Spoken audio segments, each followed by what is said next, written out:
खासदार संजय राऊतांविरोधात छत्रपती संभाजीनगरमध्ये तक्रार। पंतप्रधान नरेंद्र मोदींविषयी केलेल्या वक्तव्याप्रकरणी संजय राऊतांना अटक करा। महाराष्ट्र प्रदेश प्रवक्ते प्रमोद राठोड यांची मागणी। राम मंदिर तर बनणारच होतं, पोटाची भूक कशी मिटवणार आहात ते सांगा, जितेंद्र आव्हाडांचा भाजपला सवाल। डोंबिवलीत 27 गावं सर्वपक्षीय संघर्ष समितीमधील सरपंच गुलाब वझे आणि उपसरपंच दत्ता वझे यांचा शिवसेना शिंदे गटात पक्षप्रवेश।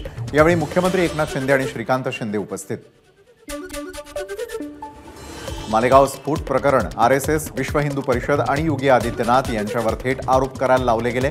आरोपी लेफ्टनंट कर्नल पुरोहित यांचं वक्तव्य। तर शरद पवारांनी ऑगस्ट 2008 मध्ये राष्ट्रवादीच्या अलिबाग रॅलीमध्ये पहिल्यांदा हिंदू दहशतवाद असा उल्लेख केला, पुरोहितांचा दावा।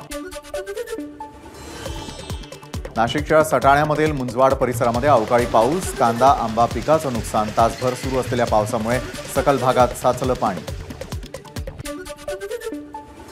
यवतमाळ जिल्ह्यामध्ये वादळी वाऱ्यासह अवकाळी पावसाची हजेरी। पावसामुळे पालेभाज्या आणि फळबागांचं काही प्रमाणात नुकसान।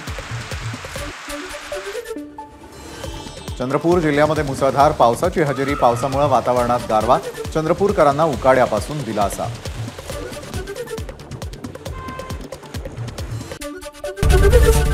एबीपी माझा, उघडा डोळे बघा नीट।